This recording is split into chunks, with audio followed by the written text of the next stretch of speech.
the person that I'm speaking with today has a company that has generated today over $450 million in revenue for the companies that you work with. In terms of impressions, we're north of 500 billion as of today. Some of the biggest names in the space is the people that you worked with: Polymarket, Sentient, Shiba Inu. Enabled over $1.1 billion worth of airdrop. All of this before the age of 22. Thank you for being with me, Mickey. You're welcome. There's a lot of questions around the space, and I think especially today, because the space has evolved so much. We went from being extremely degen, extremely, well, everybody I feel like was anonymous at the time, and now you see a lot of people having their actual face on their profile picture.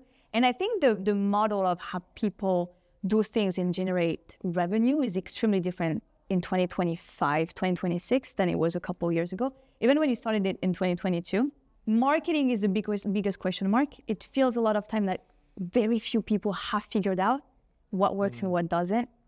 You've worked with so many companies. You're so picky with the people that you work with, which I think is an amazing trait to have. What are the 3 biggest mistakes that you see in Web3 marketing across the board? Well, first of all, thank you for having me. This is really cool. This is the inaugural podcast at the new HQ. So yes, indeed. I'm blessed and honored. Thank you very much. The 3 biggest mistakes. So I would say number 1, we discussed this a little bit last night too, but it's having the same approach for different regions. So the first thing is you all the time, you hear this, people say, oh, I have an APAC strategy. I have a North America strategy. I have a LATAM strategy. That's the furthest thing from the truth. And as someone like yourself, who's very well traveled, you've been to Japan, you've been to China, you've been to, Singapore, wherever, that is not the case. The moment you step over the border, you're in a new culture, totally different language, totally different narratives resonate, new currencies, everything. And so a lot of times teams think that they can take the same strategy, but in reality, you need something unique for each individual place. So that's number 1, huge mistake. Number 2, teams don't lean into people.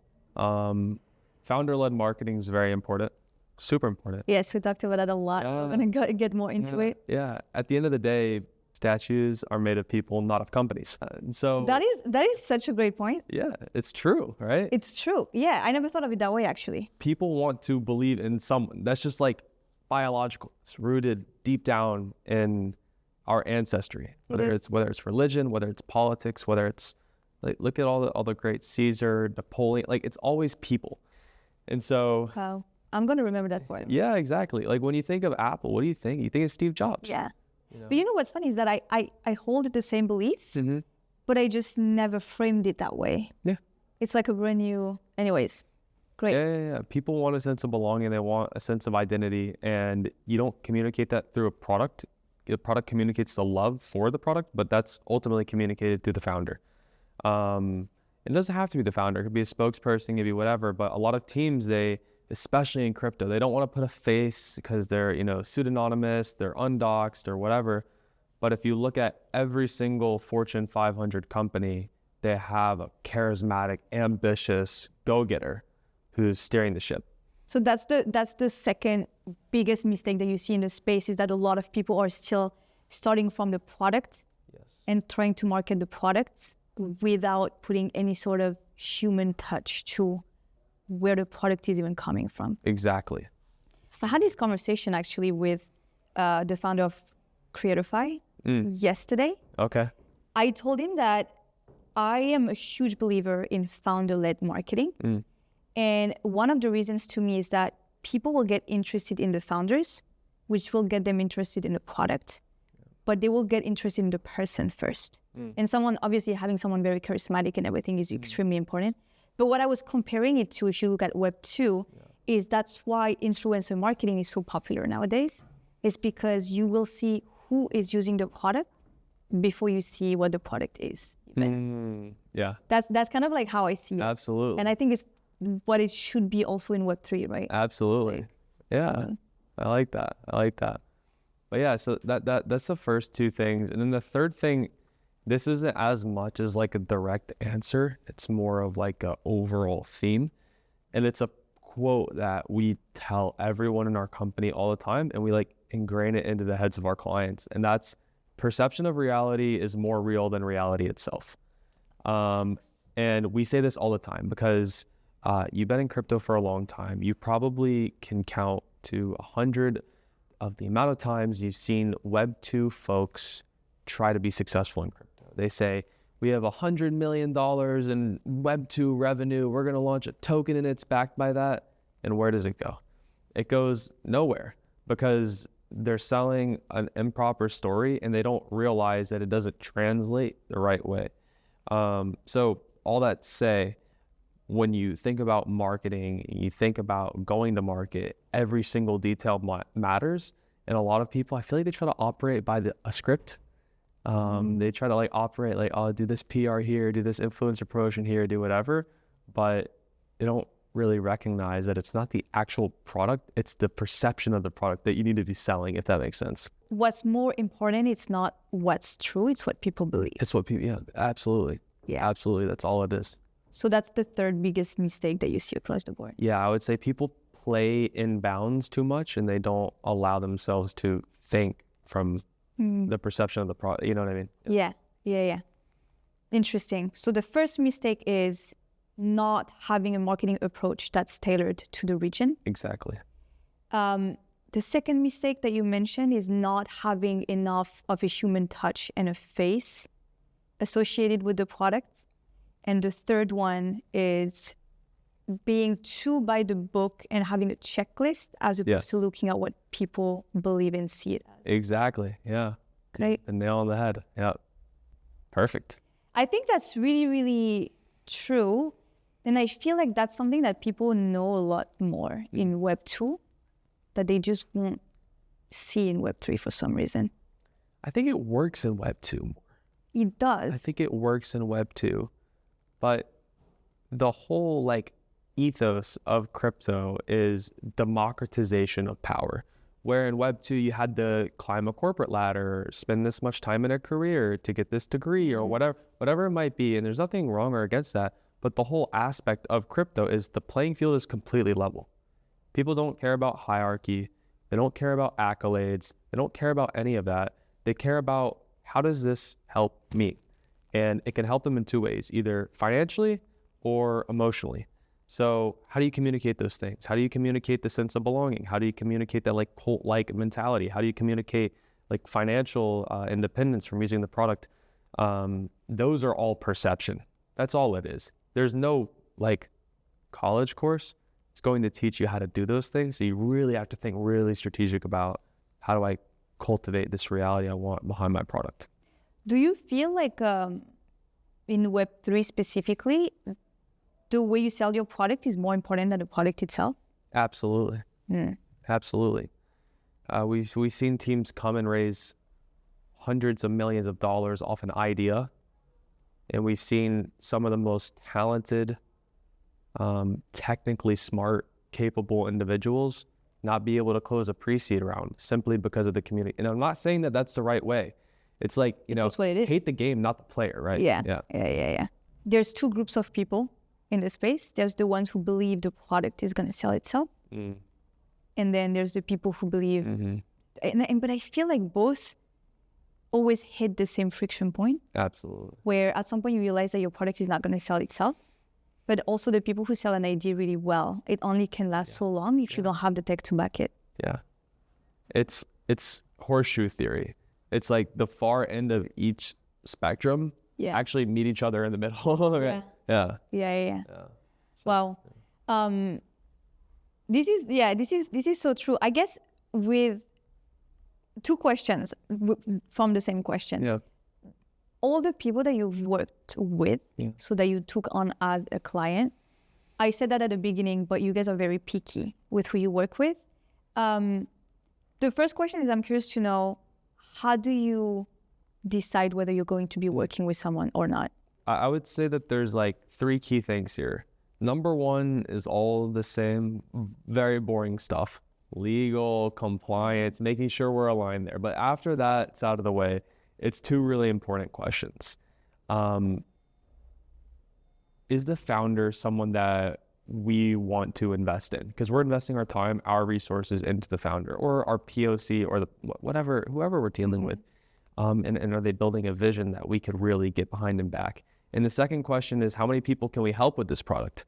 And that sounds very wishy-washy, I know, but it's very true, because for us, I'm a capitalist.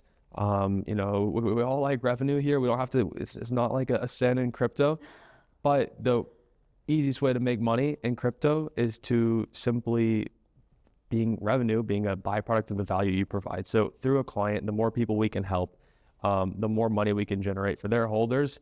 Ultimately, that comes downstream, right? What's the demand, or like what's the need? I would say, what's the capability? Okay. What's the upside? Because at the end of the day, we're being hired to achieve uncapped upside, right?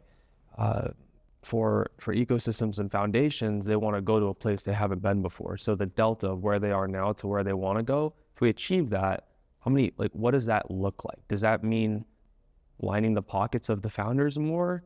Or does it mean really genuinely benefiting the whole space as a whole? Does that make sense? Yeah, it does make sense. Is there someone that you have refused, that you've regretted refusing later? Oh, that's a really good question. Not on the Arcadia side, but on the investment side, absolutely. Okay. Horrible decisions. Can you name it? Yeah. So I mean, this is just kind of funny. I'm like a seed investor too. I like to back companies, and I invested in Anthropic. You know Anthropic? Yeah, of course. At a $5 billion valuation, and they're at 350 now. And before anyone starts to try to come for me and be like, "Oh my God, that's crazy! I put like $500 into this." You can do this. You can do this when people run SPVs. You can literally commit up to $500. So I put $500 and I was like, what is this Anthropic thing? Whatever. And yeah, they're worth 350 billion now. So that was a 60x or something. I don't know. And yeah, it hurts me every day that I didn't put something meaningful into it. But yeah. You still invested in it though, just not to the scale that you put it. Yeah, just not to the scale that I could. Exactly. And they're raising right now. They just raised it 350 yes. mil. Yeah. I know, right? It happens. That's the game of crypto too, right? Yeah, it is. It is. What is the company that you feel like you're the proudest of having worked with or having invested in? Oh, that's a really good question. So I would say there's two types of companies. The first one that gets me the most excited are and I can't name them, but the founders are ex-military. And every time I wake up and talk to them, I feel like I want to get on a treadmill and run. Like David Goggins style? Yeah, they're just they fire me up. They're so dedicated to the game that it's like, if you listen to them talk, you just want to conquer, right? You just want to run out and absolutely dominate. And so I really like clients like that keep me in check too. And this is something that we'll talk about later, but I'm going to drop out. So I treat my clients as my degree, right? Ooh. So if I can learn from them, oh my gosh, what more could I want? And if they succeed, it's your credentials too. It's my credentials too. Yeah. And then they introduce me to their friends and network effects. And yeah, the second type is the ones on the financial side. And I'll explain this. So are you familiar with InfoFi? Yes, of course. So one of our previous projects, it was the first ever iteration. So we helped them invent InfoFi. It was the first time anyone has ever before said, if you like and retweet this, you can get a token allocation. Never been done before. This was in early of 2024, the very beginning. And we helped this client raise capital. And through our network, we brought in around, I believe it was $8.5 million for this project. And the project was at a $60 million valuation, right? Risky, right? Beforehand, before launch, risky. Biggest risk, biggest reward too. Okay, yeah. Obviously. But luckily, this invention of SocialFi paid off. It was viral. It was so viral that Twitter had to change their terms of services back last year. We had Elon tweeting about it. We had CZ tweeting about it. It was ridiculous. but I'll get to the point. The project ended up launching, and it launched at a $3.5 billion FDV. So from 60 million to 3.5 billion. By the way, guys, I had a year-long cliff. I did not make anything on this project, but it was okay because, like I told you before this podcast, we had people like calling me up, like crying, saying, "Hey, because of the project that you let me get into, I was able to pay off my parents' cancer treatment. I was able to pay off the mortgage to my house. I was able to send my daughter to college." And I still get letters from random people to this day. And so maybe in the moment, like, and I'm going to be totally transparent here, I was kind of bummed out because, like, I didn't have any, Upside, really? yeah, immediate upside. But, like, looking back on it, it's like the best thing that ever happened. Like, that was the most stimulating thing I've ever done. It's also such a tangible impact. Yes. I feel like. It's immediate. Yeah. Yeah. And it materializes in a way where you can really see an impact in like people's lives. Absolutely. They're not texting you saying, "Oh, I made such amount of money." They're texting you saying, here's what it allowed me to do. Yeah. It's kind of getting back to what you were saying earlier. They're not talking to you about what it is that made them. They're talking to you about straight away Yeah. the impact that it had. Absolutely. Which is the same way people should be talking about their product. Yep. Perfect example. Yeah, you should join my team. Maybe I will. Who knows? I think this is also very tangible because of the nature of your business. Yep. I don't think everybody gets to experience this level of social return. Let's put it that way. Staying on the topic of straight up marketing, let's put it that way. Cool. We kind of talked about it a little bit right before this, but marketing uses a lot of budget. Yes. A lot of time, and that's Web 2 and Web 3. I see people, they say, I'm going to be raising $5 million, $4 million is going to go into marketing, Yeah. right? Yeah. A lot of things you are like, okay, I want to do this massive campaign. Here's the budget that I need, and it's astronomical. Yeah. If you had to tomorrow cut 50% of a, let's call it traditional Web 3 marketing budget, what is the first thing that you would throw out the window? PR. No one has ever read an article on a traditional media PR newswire and thought to themselves, wow, that's great. I'm going to go buy this product now. I don't think it's ever happened. Don't you feel like PR is still a thing because not of the content itself, but for what it makes you look like? Yeah, it's an ego play. Yeah, like people don't care about the article in Forbes, but they care that you were in Forbes. Yeah, but I mean, nowadays, those are pay to win. Anyone can be on Forbes. You should pay enough. Yeah, I mean, I hate to be the bearer of bad news, and I have some incredible friends who run PR agencies. They're some of the best people, and they're the most creative. I'm a copywriter. I love you guys. Like, seriously, phenomenal people. But in terms of just being transparent, in terms of ROI, like the amount of rugs that I've seen by a 40 under 40, the LATAM People Person of the Year, whatever, like, it's not worth it anymore. Like, times have changed. If you asked me this in 2021, I'd say absolutely. PR is one of the best things you could do. But with the collapse, we saw FTX on Forbes. Sam Bankman-Fried was on Forbes days before it went under. Right? They have the Hall of Fame of people who were in Forbes 30 and Absolutely. 30 or 40. Absolutely. So I would say PR. You're gonna kill me though. Tell me. Go ahead with it. I'm ready. I think a lot of teams mismanage budget when it comes to events. Like a lot of Agreed. Yeah. Why am I gonna kill you? Well, because you guys are having a 500 person event here tonight, and you guys did that big Abu Dhabi activation. But I'll explain.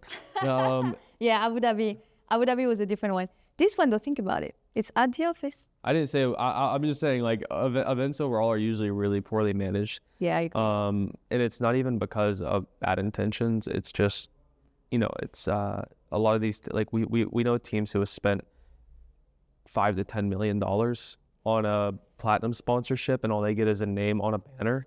Does nothing. You know this as well as I do. The best place to allocate budget is with what you guys are doing. Private events, curated, the dinner we went to last night.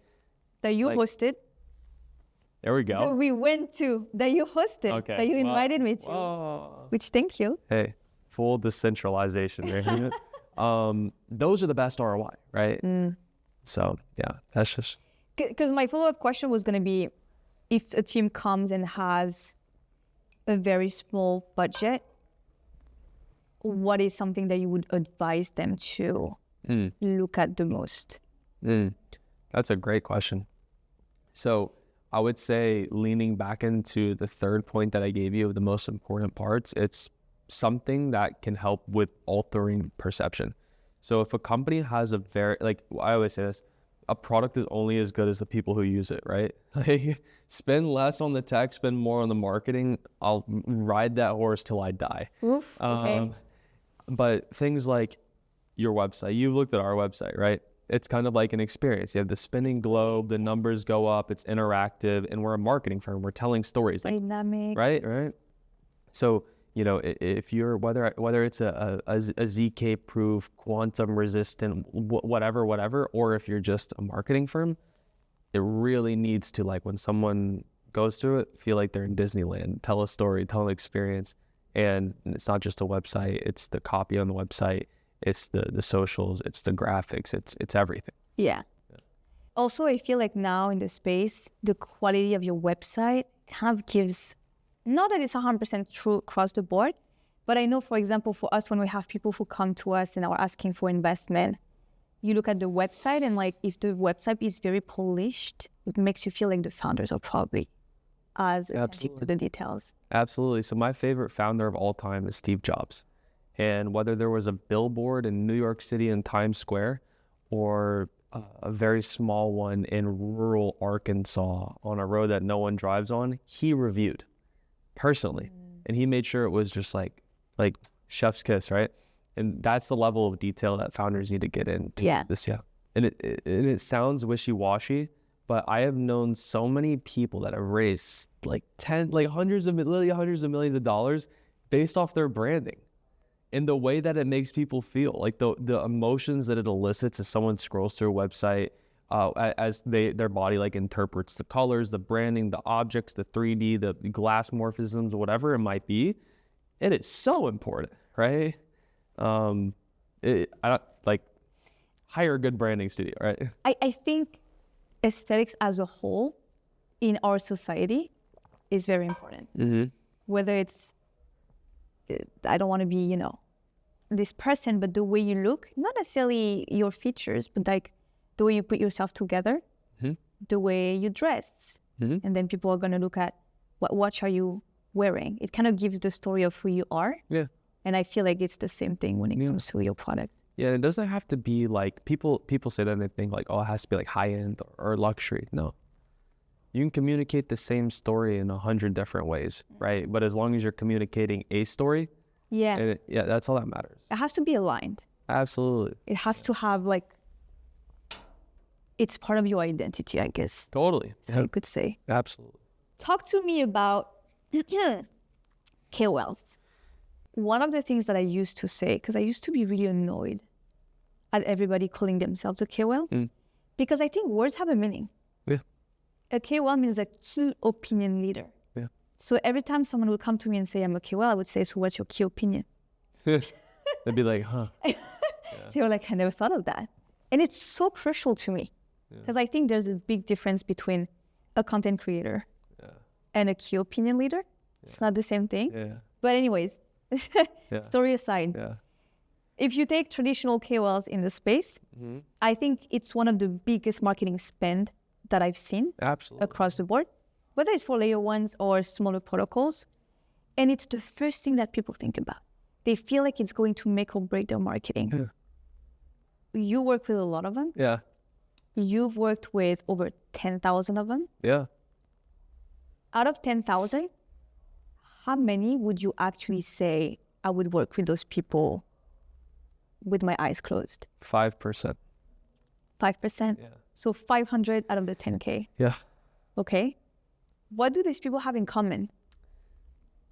So going back to your first point that you made, like people who call themselves a KOL, I feel like that's a huge red flag. because that means they're doing the inverse, right? They are making their content to try to become a person who is viewed as having key opinions, when in reality, the people who are the most successful are the people who do it the inverse. The people who really develop themselves in a niche, so much so that they are then recognized as a key opinion leader.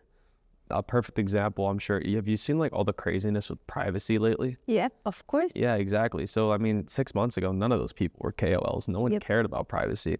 But for the last few years, there were some people who were talking about it all the time. They made privacy their lifeblood, ZK this, ZK that, whatever. And they were genuinely immersed in the subject. Now they're a KOL because they're, Because of trend. Yeah. So creators who really focus on like one thing and develop themselves over the course of many years instead of like hopping from trend to trend, that's really important. I would say at the end of the day, like KOLs, there's like a negative connotation with spending on influencers, which is kind of crazy because these people use that money to feed their families at the end of the day. It's a job. Content creation is a job. And a lot of times the really bad KOLs will not go above and beyond for the client. Yeah. So whether it's alternating their scripts, whether it's refining their content, sending in analytics after they post, right? Posting on time, like just being personable, friendly, having conversations. A lot of people don't do it. Yeah. I've had the same experience. Yeah, it's horrible. For sure.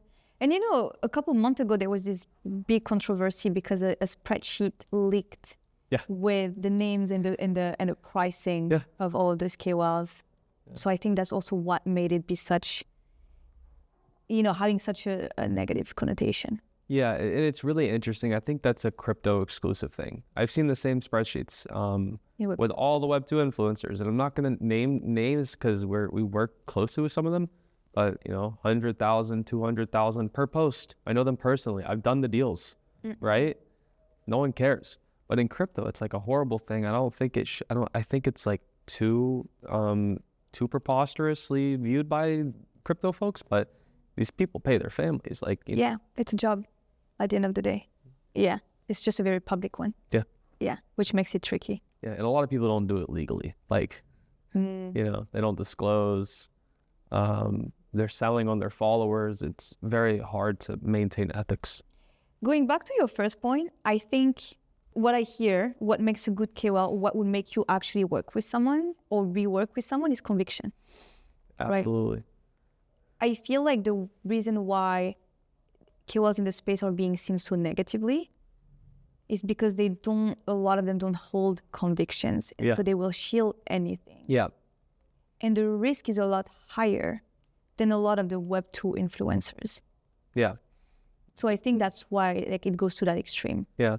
So like I said, we manage a ton of KOLs and we probably promoted every single niche possible, from quantum to ZK to stable coins. And we have this really good quote. I don't even remember who said it, but it says that mediocrity is invisible until passion comes in and exposes it. And we tell all of our influencers this. We're like, what does mediocre content look like? And how are you going to come in and expose it? And so when people digest your content, they're just like, fuck, wow, it's like good content. I like this, right? And so that's what we try to instill into them. I'm curious to know who you see as a very valuable KOL in any niche. Let's hope this ages well. Yeah, that's another thing for sure. Yeah, ages well. So I'll give three really good examples. The first I would say is someone who's grown to become a friend now, Tristan Thompson, NBA player. Sounds crazy to say, and a lot of people look at him like, oh, he's just coming from the NBA to try to be in crypto. I met him. You met him? I have a picture with him. This dude knows exactly what ZK proofs are. He is in the trenches. He is he actually cares. He knows he is probably more technically advanced than I am. And I actually think that's really unique. And so I would say him. I would say I hope he doesn't get mad at me. Not a KOL, but Zach XBT, right? Okay. Why not a KOL? So I just don't think he would like being called that. Okay. But his opinion is important, and he leads in his opinion, and he's uncovering scams, and that's really important for the space to push it forward. And then there's like this group of people in Nigeria, and shout out to Teddy Speaks, and they build these whole communities on airdrop farming. And like, I know it almost has a negative connotation, but once again, these people make a living doing airdrop farming in these other countries, right? It's a crazy stat. In the height of the bull run, Web3 gaming was like 30% of Filipino GDP. Wild. Or something like that. Don't quote me on that. I don't want to be clipped. It's a high number is what we need to know. Yeah, it was a high number. And so like, these guys build their entire presence around airdrop farming and helping people in their country make money, and they have like an army behind them. It's like respect. Yeah. I could totally see that. I feel like it's one of the places where it's been the most impactful for people. Yeah. 100%. Okay, I'm glad you named names. It's interesting for Tristan because I met him at KBW actually. Yeah, I met him there too. Yeah. Okay, interesting. And to be honest with you, I wouldn't have thought that he is valuable in terms of his actual knowledge.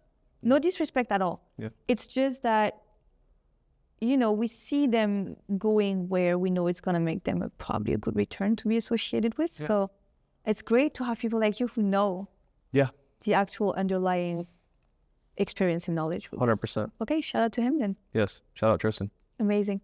What's your advice if you had to leave people with one piece of advice?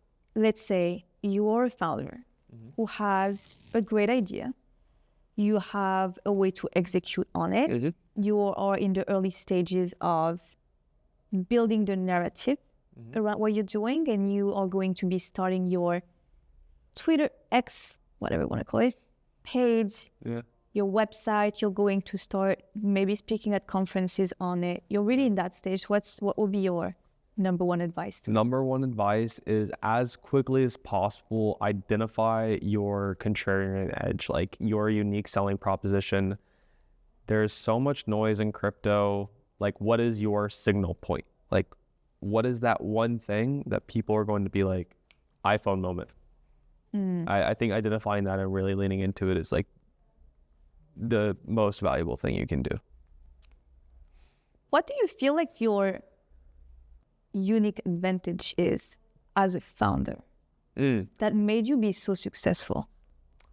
So those are big words. So if I have found any success, I would probably attribute it to trying to show people how to feel instead of telling them how to feel. So I'm a copywriter, and I come across crypto projects, Web3 projects all the time that are extremely like informative and almost like dictator-like in their content. Deposit your money here, farm here, buy this, buy that, to the moon. Like, very like telling someone what to do, telling someone how to feel. But the best projects, and maybe not even the best from a technical standpoint, I don't know, but in terms of like market capitalization, they show people how to feel. They lead them down like an internal path of retrospection where they're not telling them anything, but they're giving them all the data sets to make a decision for themselves, where they're like, wow, I really want to be a part of this project. I really resonate with it. I really identify with it. And as a founder, and why we found success with Arcadia is we help the projects lay those seeds. So whether you're someone in Nigeria, someone in Korea, someone in the United States, when you decide to do that deep dive, you reach a decision for yourself, not because we told you to, but you reach a decision for yourself. I really want to be involved in this because X, Y, Z, and whatever the outcome of that is unique to that person. And that is a soldier. That is a soldier in battle that gets created. When did you start to feel that way about what you're building? Probably in the beginning. Right when I started, I was a copywriter, and I would literally write the Discord announcements for our clients, right? And so I would see what gets the most reactions. And the things that got the most reactions weren't announcements. They weren't big partnerships. They were like kind of like battle cries. And it sounds really cringe, but it was long form text content that was focused on really giving the people something to believe in, but not telling them, believe in this. It was like, here's what we are building. Here's how we're accomplishing it. Here's the vision. Here's exactly what we're going to do. and then people could get behind that for whatever reason. Maybe it's purely financial, I don't know. But that was the starting moment of that. But you realize that's what's going to work. I know we talked about that. Maybe it was yesterday, maybe it was before. You read a lot of founders' bio. Yes. How has that helped you shape the way you do things today with your own company as a founder? Yeah, well, every founder you admire, whoever it is, had founders they admired. And those founders had founders they admired. So, if you go to Steve Jobs, Edwin Land, like the founder of Polaroid, Steve Jobs was obsessed with him, obsessed with him. And the same with Elon and Bezos and all these guys, they all have people they look up to. So you sometimes think to yourself, you're like, that's a really good take, Elon, smart guy. He totally is, but in reality, he stole that from someone. And so if you just keep pulling the onion layers back, you can find the people who actually shape the opinions of the most influential people in history. And you realize wow, these aren't new ideas. They're not new perspectives. They're totally borrowed. And so as a founder, studying these people, it's you get a totally new lens of the world that you wouldn't have been able to otherwise. And I think being able to produce that at scale through the founder-led marketing we talk about is really insightful, because you scroll the timeline, you have a ton of noise, and it's surface level, vague BS. But the moment that people can start ripping the onion back and just peeking inside and start to really find the ideas that shaped the invention, it's incredible. Who's someone who shaped your perspectives and opinion? Ooh, good question. And it can be someone who's known, or someone who's more personal in your life. Yeah. So I would say there's two people. One is Steve Jobs. I've watched every interview, read every book, and it's not even about his leadership style. It's about his immense intentionality. Being able to look at the billboard in Arkansas and be like, you know what, that comma looks off. And the CEO of a $1 billion company doing that means something to me, as thinks he's hot shit, just starting a new company. I'm like, if he should do that, I need to do that. And then the second is my 82-year-old granddad, who started his business as a high school teacher with 7 children in a 2-bedroom house, and completely created financial independence, where if you follow the normal script of life, that was it. He was just going to keep doing the same thing, totally elbowed reality, and was like, watch out, I'm going to happen to the world. It's very inspiring. Who just turned 82. Just turned 82. Shout out. I asked you about what made you successful. How do you define success yourself? Yeah. And is it something that has evolved over time? Yeah. The way you would define success 10 years ago, 8 years ago, 5 years ago, to today? Yeah. So I'm going to give an answer that might sound wishy-washy, but I'm going to be transparent. And I'm going to preface this by saying I am not trying to be this bigger than life person. We're all capitalists here, and we should not be afraid of that. We live in the best capitalist country in the world. Shouldn't be afraid to say this. In reality, the way that you secure financial independence for you, my team, that's really important to me, my family, whoever, is you create a ton of value and you reap that as a byproduct. So essentially how I define success is mass impact at scale. Okay. And if I had to define it as one thing, it's showing people a product they never knew they needed and reaping the upside of that realization. How do you measure the impact? It's a great question. And I think it's a very relative answer. So I would say we probably measure impact in the way that it meaningfully changes someone's life for the better, the net positive that they experience. It doesn't have to be money. It could be literally, I don't know, people are doing autonomous driving, right? The way that they commute, maybe that doesn't make them money, but it really changes their entire life. It doesn't have to be financially, I would say that. But if you look at the iPhone, for example, no one knew they needed an iPhone. They were on their Blackberries, their little iPods. Did you have one? Yeah, I had a sliding, I don't even know, something that was probably going to explode. But the moment the iPhone came out, everyone was like, oh my God, I couldn't have lived without this, right? And I think it got 40% market share in year 1, which is crazy. Yeah, I saw that recently, actually. Yeah. I don't know if people needed it. I think Steve Jobs created the need. Created a reality in which you needed it. Absolutely. But isn't that the same thing? It's insane. Yeah, you're right. Who cares? Yeah. Same outcome. Insane. Yeah. What's your life philosophy? Life philosophy? Yeah. Build cool shit, travel a lot, do it with family, make people happy, and that's it. It's a good thing to live by. Yeah. Harder to put in practice, maybe? Yeah, definitely. Way harder than it sounds. Yeah. I've heard so many times, especially over the last year, I'm very fortunate that I get to be around people like you. Wow. Not only smart, but very emotionally in tune. And I think one thing that defines someone's intelligence to me is their ability to think, to change their opinion, but also to form opinions on their own. And so what I was gonna say is that I've never heard more than in the last year people tell me that success is your ability to fail and to fail as quickly as possible, right? In order to reach that success in whichever area it might be. What is a time or something that happened where you faced a huge setback, a huge failure? Yeah. What was that, and like, how did you overcome? Yeah. What it, the way it impacted you? Yeah, absolutely. So I think failure is, once again, a super subjective term, right? Like we're all creatures, and we have different perspectives of what failure is. For some people who are, maybe they associate their physical identity. A failure would be some super embarrassing moment that happened to them publicly, where they had a wardrobe malfunction or whatever. So it's definitely subjective. But for me, failure is when I feel like I let people down. Okay. People invest in me, whether that be they buy our client's product, whether that be they listen to us. And there was one time specifically in crypto where we had a client and they raised a ton of money from the downstream effects of our marketing, right? And this project went on to make a lot of their early investors angry. And I won't get too many details. It wasn't like a scam or anything. Not a scam, nothing illegal or anything. But, you know how it goes with TGEs and all this stuff, delayed launches, whatever.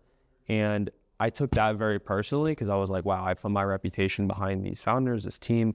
And, great. They're actually great people. The founders of the project are great people. They mean well. But once again, perception is everything. And the people who put money into these projects, they immediately associated that outcome with myself, and I just feel like I let them down.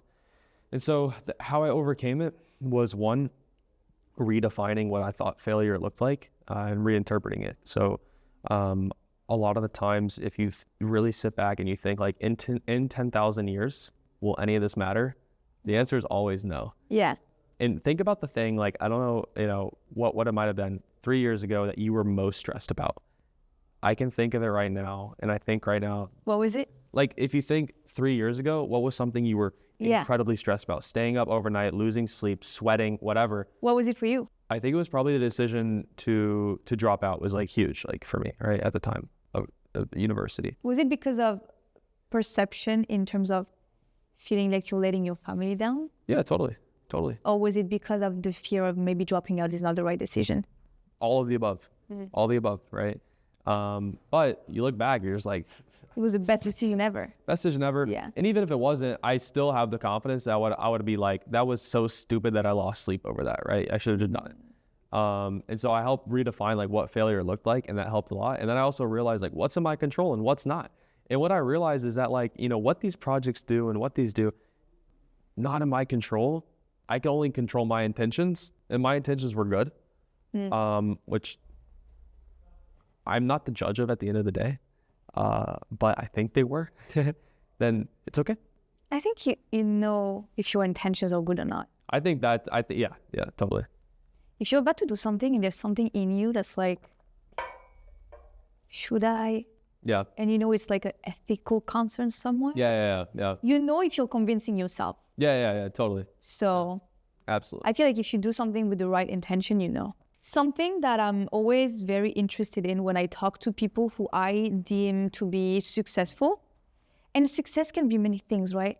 It's also one of the reasons why I like to speak about it as such, because if I talk to you and I say, tell me about success, based on your definition, the answer is going to be completely different. Absolutely. And so, Can I stop you for a second? Isn't it really interesting how, like, in today's day and age, success is usually like quantified by cars, luxury items, amount of money in the bank account? Some of the most successful people I make, they mop floors, right? But they're so content with it. They'd rather have no other job. They love their family so much, and isn't that weird? It's perception of reality, right? Perception of success. Yeah. perception of it, but you mentioned it earlier, capitalism Yeah. is so present that the success is going to be perceived through that lens. Yeah. And what is capitalism? Is mass consumption. And it's what can you consume. That's true. And it's only one of the 1% top of people who can access that. Yeah. So, but for me, when I think about success, obviously what's going to show that someone is successful, and it goes back to a lot of the conversation we had actually, because being in Forbes is going to make you look successful. Yeah. Right? Yeah. Although if you have enough money, you pay for it, you can be there, as we mentioned, PR, but it's still going to be perceived that way. Yeah. Matter of fact, as someone who's not from the United States, when you look at visa, one of the visas to get here is heavily reliant on what magazines are you mentioning. Really? Yeah. Wow. Absolutely. They want to see the media around you. They want you to be in this Forbes, in this, all of this PR machine is what's going to make you be eligible for immigration or not. Yeah. Yeah. So it's a real thing. Yeah. So to me, that's why I like to ask people, what's your definition of success? Because then it defines whether someone is successful or not to their own eyes. But I like speaking with people who are the founder that made X, Y, and Z amount of revenue, is valued at X, Y, and Z, and that's a success in itself for the company. But then someone who gets a Nobel Prize of Peace is just as successful, if not more, because I feel like it's even harder to achieve. Absolutely. So, yeah, mostly people will look at how many followers you have, then you're successful. Yeah. What brands are you wearing, then you're successful. What car are you driving? Yeah. Yeah. I really like this topic because I think defining success by consumption and like stacking is such a bad way to define it. When some of the most people who are consequential to humanity, you've never heard of them. They're the MIT researchers, they're professors. Like, for example, like fertilizer, right? What is fertilizer? No one cares. The Haber-Bosch process, no one's heard of this. It's like one of the most insane inventions. It led to the 8x of human population because they invented a way to fertilize stuff. The founder of penicillin, right? The founder of the Wright brothers. Like, we wouldn't be able to travel if it wasn't for these people, but they don't get the notoriety because they don't have a net worth, right? Yeah, I mean, if you look at, because we talked about art earlier today, most of the most expensive art pieces of today, the Picasso, the Van Gogh, they were not valued while these people were still alive. The people weren't valued either. The people weren't valued, but their work wasn't either. Yeah. It became valuable much later. Much later. Once a price tag was attributed to it. But they probably died thinking they were failures. Absolutely. If you think about it. Yeah. I don't think Van Gogh would tell you that he was successful. As a matter of fact, he was insanely depressed, but you know what I mean? Absolutely. So.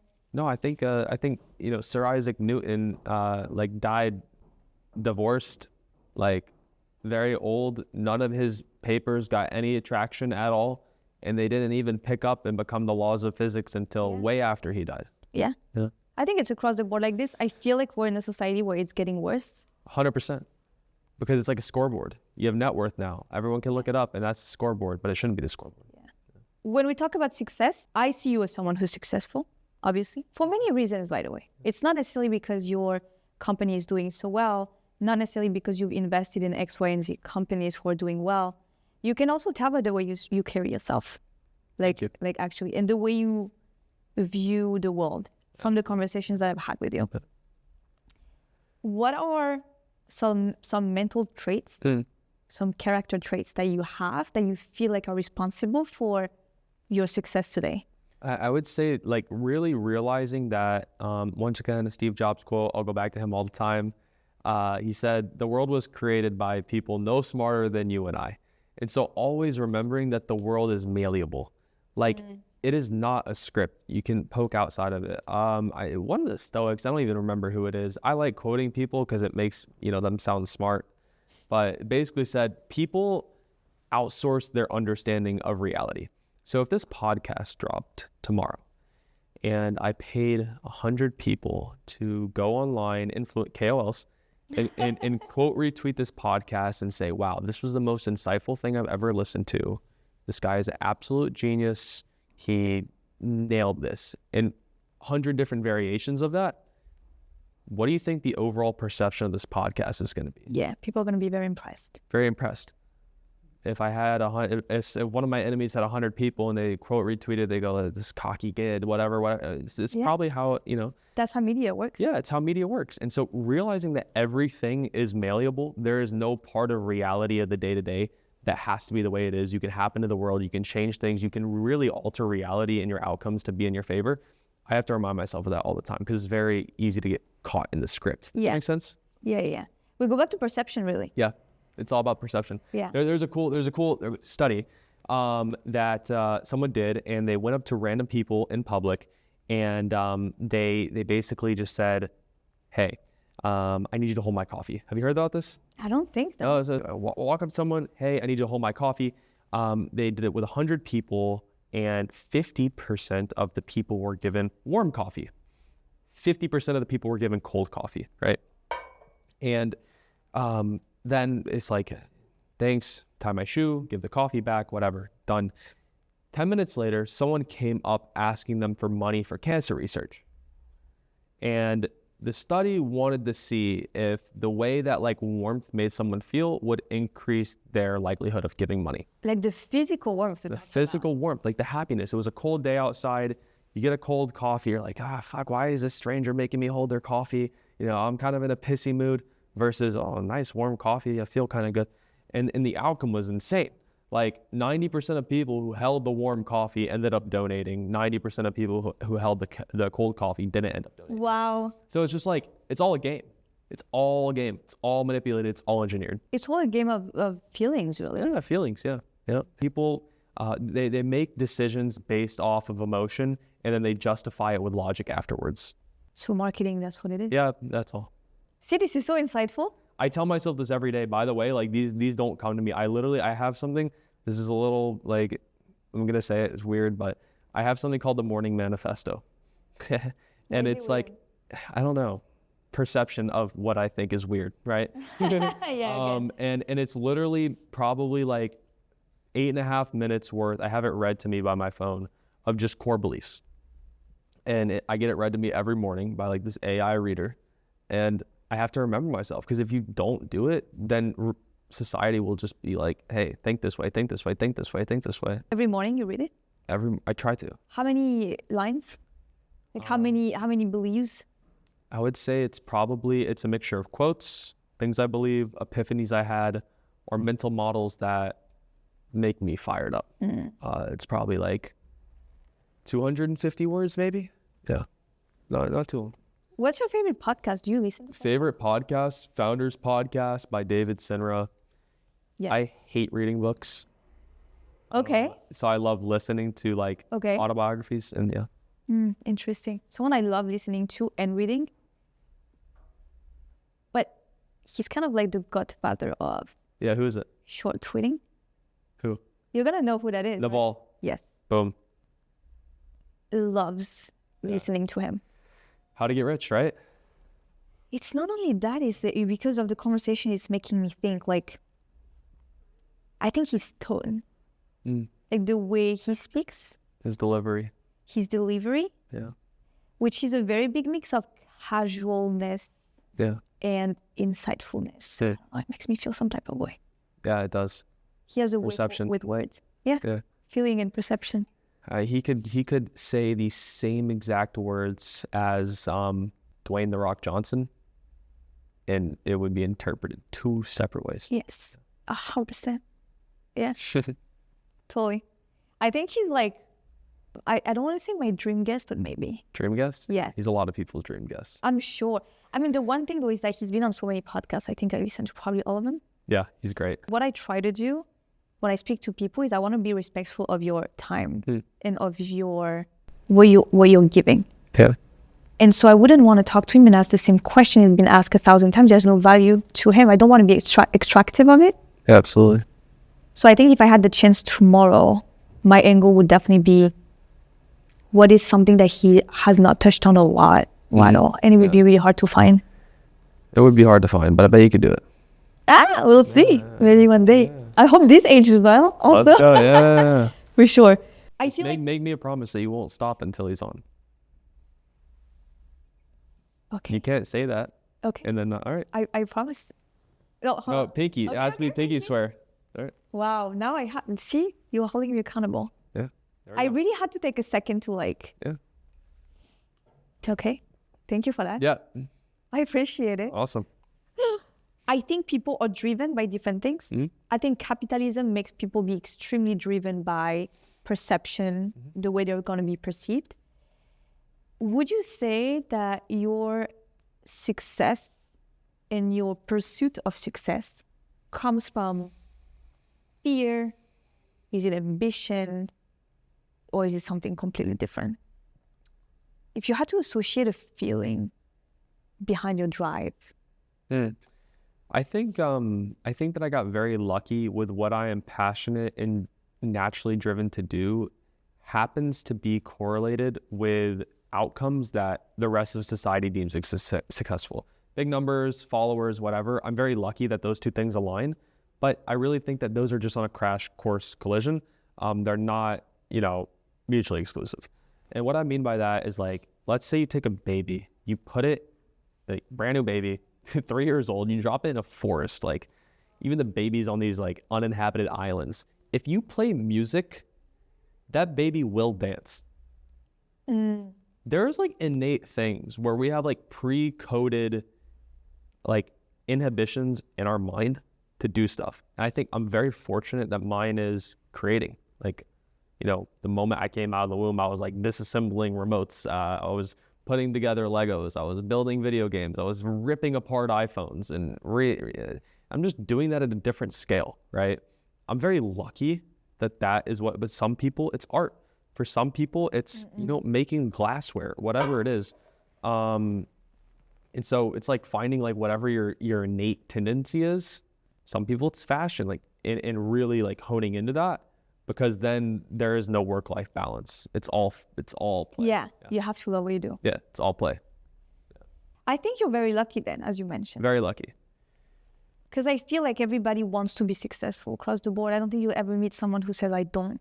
Yeah. But again, the definition of success. Yeah. So let me ask you this: if you had to guess, and I don't know the answer, so I'm just saying, like, what do you think? What do you think the amount of people that actually find what they're? I think when you're born, there is like chemicals that make you, that like predispose you to liking a subject. What % of those people actually do what that thing is? Would you say? 2%. 2%.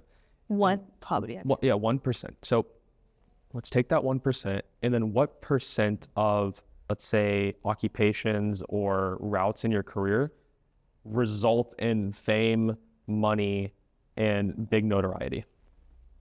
1% of the 1%. So yeah, you're literally taking 1%, you're multiplying by 1%. I'm not a mathematician. What is that, like 0.01% or something, right? Something like that. Yeah, something like that. So it's like that outcome is like, that's Elon. Like that's Bezos, that's Zuckerberg. And they get all the credibility because they met their passion, and it happened to be in an industry where you have like financial success and social media fame and whatever. But a lot of people, you don't have that, but they're still successful, right? Yeah.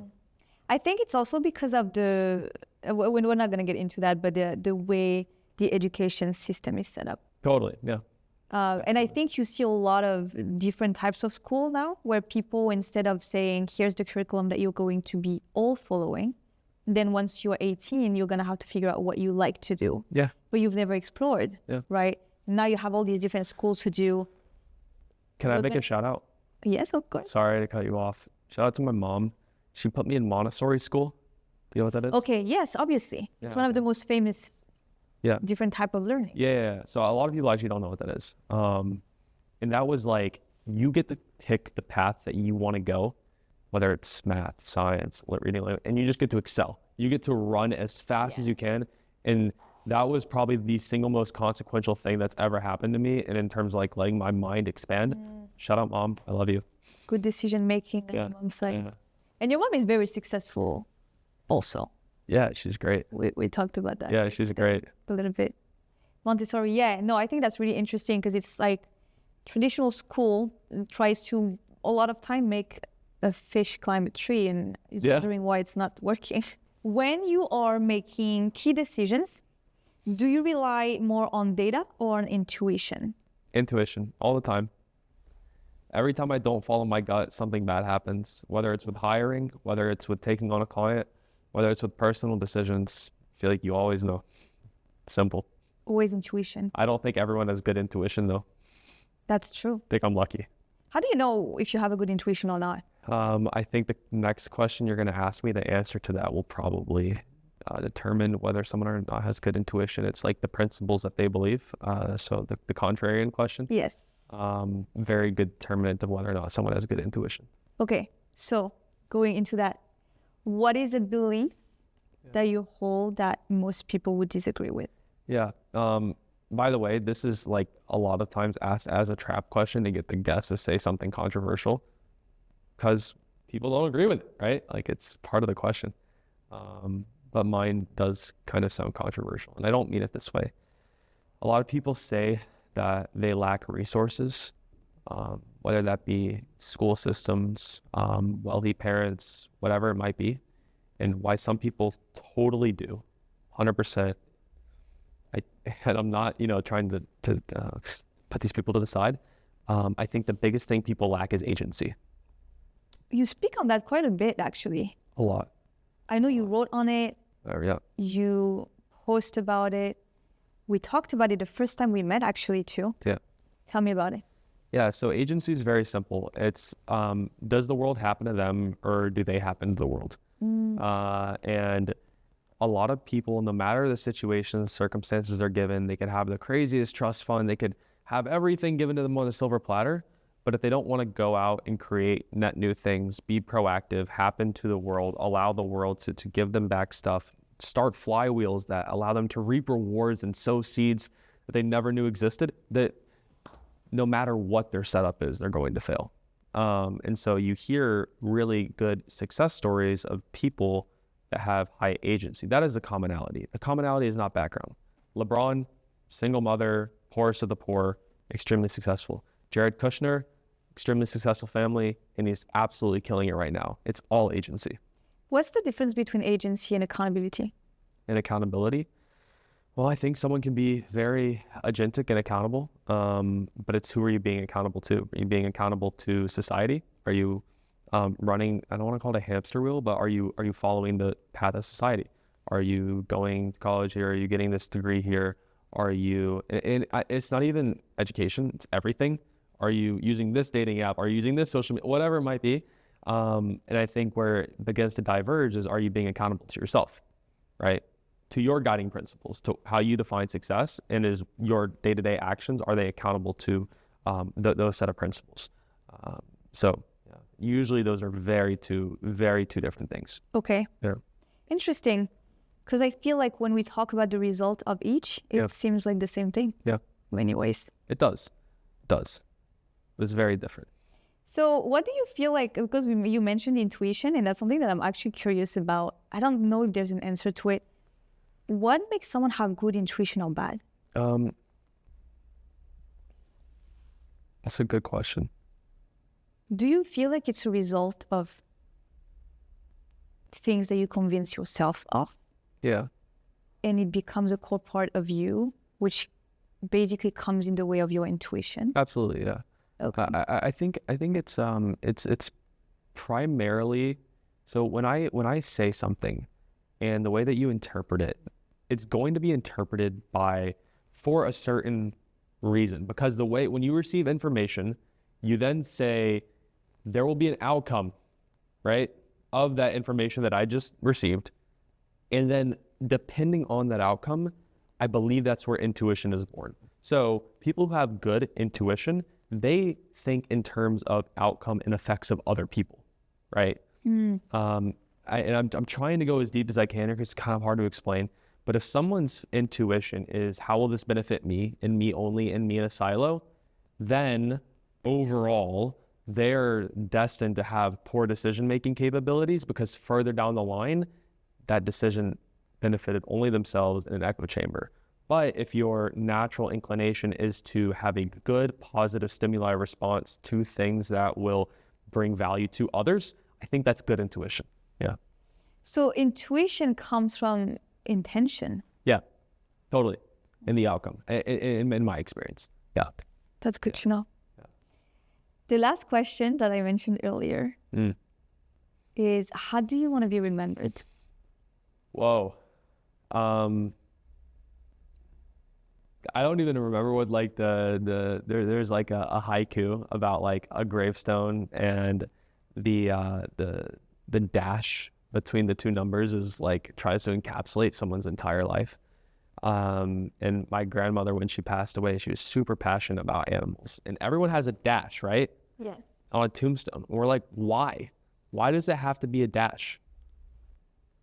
Is there a reason? So we made it a dog treat, like a little dog bone.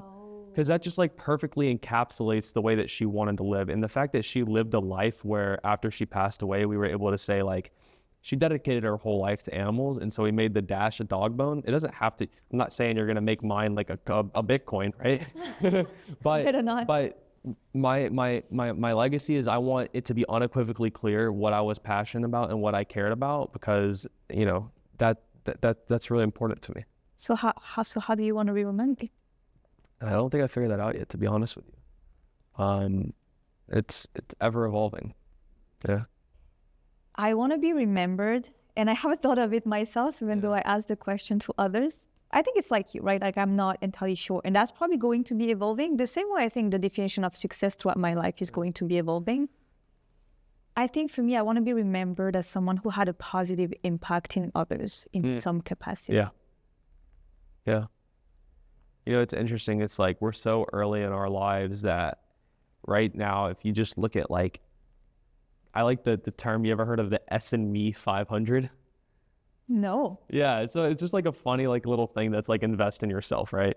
Because the S&P 500, it's like S&Me, I'm going to invest in myself. That's the highest ROI. So if you look back at like the last 10 years and you think to yourself, like, how much have I compounded as a person, just like emotionally, not with money, but over the last 10 years, like, you know, it's a lot, right? Probably like 20%, 30% a year. But if you zoom to where you're 90 and you look at it like a chart, like an exponential curve, we're at the very beginning still, because that's how compounding works. So it's like at the very end, you don't know how big it could get. Yeah. You know, so that's why I say I don't know. I think I'm on the right path. Hopefully it works out, right? But it will. We're in the early innings. Again, intuition is based on intentions, and I think success is coming from intentions, and I think you have the greatest one. So thank you, appreciate it. Genuinely. Anything else that you want to leave? Yeah, I would say to the next guest, you're about to be talking about a ton of principles about like the core fundamental thesis that governs your life. If someone shadowed you for a day, for the moment you roll out of bed and into the bathroom, for a moment until your head hit the pillow at night, would they agree with you?